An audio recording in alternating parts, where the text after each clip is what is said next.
界为何会出现火口？是不是你们故意的？不离开结界。我。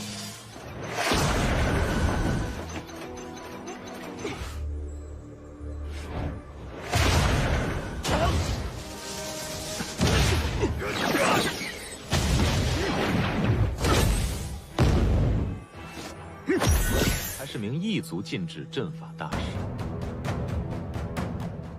Kembali lagi, seperti biasa Mimin selalu mendoakan kalian semoga selalu dalam keadaan sehat dan dalam kondisi terbaik. Di video kali ini Mimin akan menceritakan sebuah donghua series dari Yusen Jujai. Dan bagi kalian yang mungkin baru gabung ya, Mimin saranin untuk nonton bagian sebelumnya dulu. Linknya ada di deskripsi. Tak berlama-lama, langsung aja kita masuk ke isi ceritanya.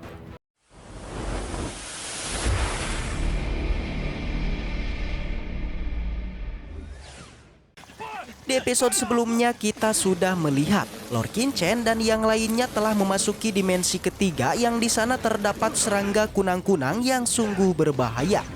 Diketahui serangga ini mampu merebut tubuh manusia hingga kesurupan yang bahkan bisa juga melenyapkan manusia.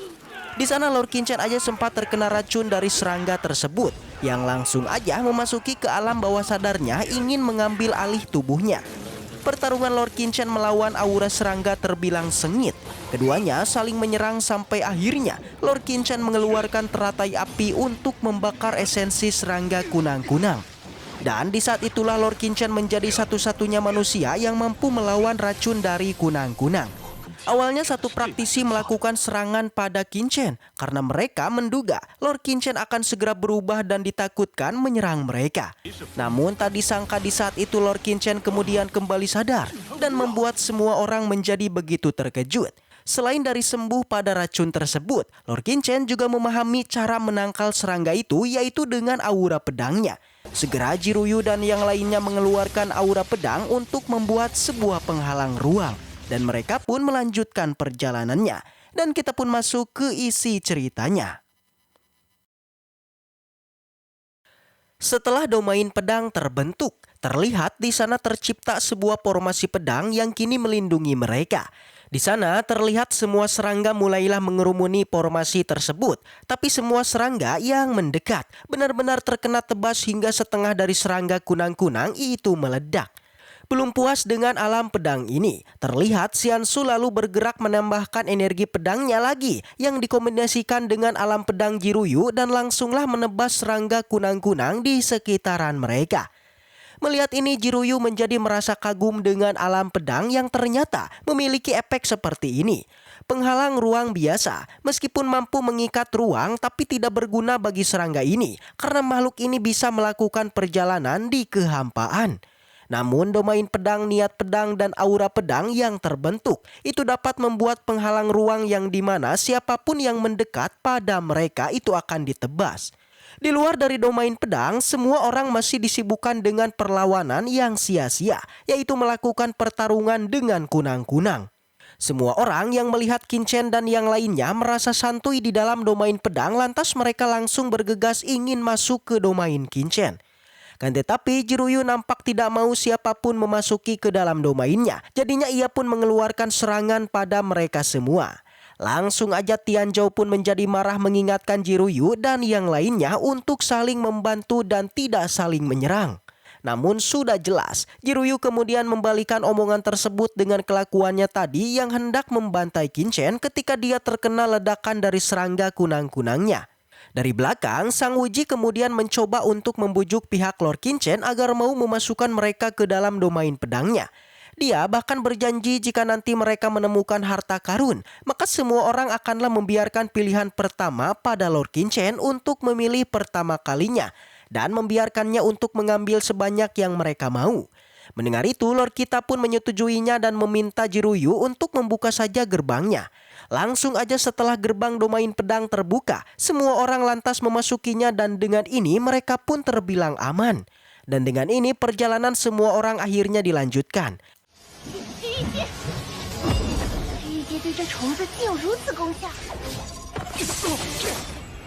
别吵了，放他们进来。Tapi lagi-lagi dari belakang Lord Qinchen terdapat seorang praktisi yang nampak tidak terima dengan sikap Qinchen yang terlalu sombong. Dia bergumam ketika nanti keluar dari tempat ini, dirinya akanlah melenyapkannya.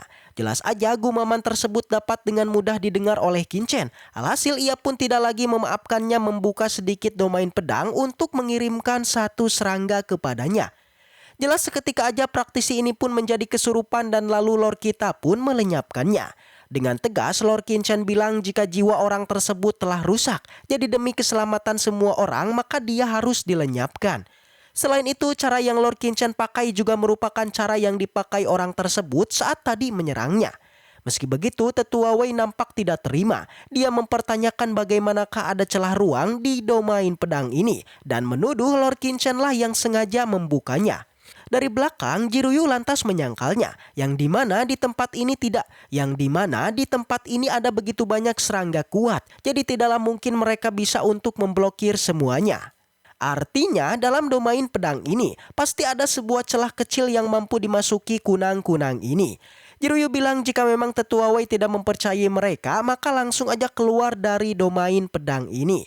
Tentu saja Tetua Wei tidak keluar, jadinya ia pun tidak lagi mengoceh dan perjalanan kembali dilanjutkan. 看你们还如何嚣张！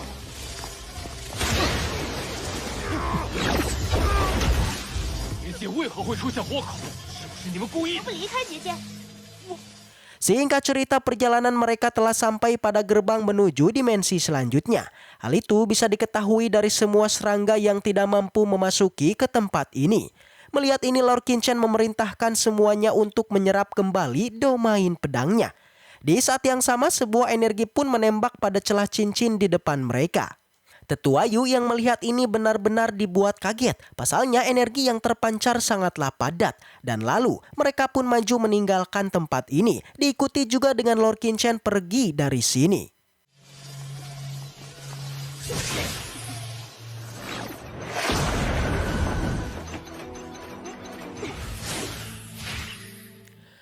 Pada saat ini semua orang memasuki sebuah ruangan yang di sana terdapat begitu banyak harta karun yang berupa kristal darah.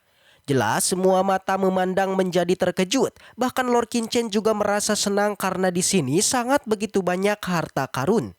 Selain dari kristal darah, di tempat ini juga terdapat batu sejati kelas atas yang bermanfaat bagi kultivasi seorang praktisi. Di tengah-tengah dari semua harta ini, terdapat salah satu harta yang nampaknya harta ini merupakan harta terbaik yang ada di sini. Baik Lord Qinchen dan yang lainnya benar-benar terkejut pasalnya harta ini merupakan harta langka yang adalah buah aturan. Tak basa-basi demi untuk mendapatkannya, Tetua Wei melesat maju ingin mengambilnya. Namun siapa sangka harta semacam ini pasti aja dijaga oleh sebuah formasi yang membuat ia pun terpental. Di sana Tetua Wei merasa malu dan mengatakan dirinya tidak ingin mengambil harta itu, melainkan ingin menguji kekuatan larangannya aja. 这么多上品之石，王只是想测试一下禁制威力而已。 Dari sinilah Sang Wuji kemudian mengingatkan semua orang untuk mengambil secukupnya harta di sini. Dan mengenai buah aturan ini siapakah yang akan mendapatkannya, maka harus bertanya dulu pada Lord Qinchen. Akan tetapi perkataan tersebut langsung ditangkas oleh Tetua Wei. Menurutnya pembicaraan pemilik dari buah aturan masih terlalu dini, di mana mereka harus terlebih dulu menghancurkan penghalangnya yang dia kira butuh waktu lama untuk menghancurkannya. Segera Tetua Wei mengeluarkan pedangnya menebaskan pada penghalang itu. Kan tetapi lagi-lagi serangannya tidaklah mempan dan membuat Tetua Yu penasaran dan juga ingin maju membantunya. Tapi kembali serangan dari dua praktisi ini tidaklah mempan. Bahkan saking kuatnya penghalang ini, dia mengira butuh waktu berbulan-bulan untuk menembusnya. 先破，再谈分配。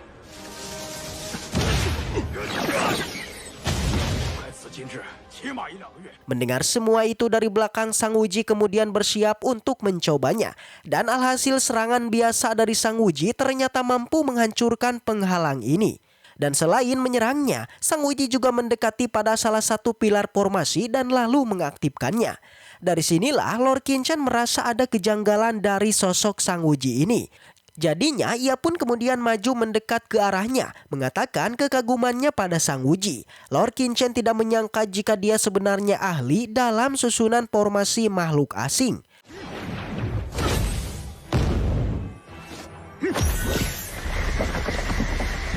禁止经有了解。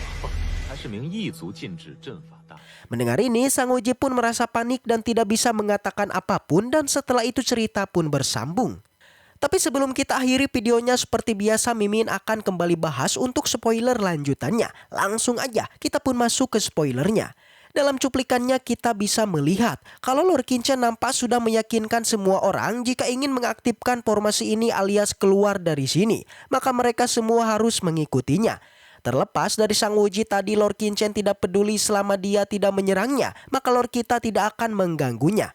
Tak berbasa-basi, Lord Qinchen mengajak semuanya bekerja sama mengaktifkan formasinya ini, yaitu dengan mengikuti instruksinya, dan dengan ini Lord kita pun kemudian beraksi.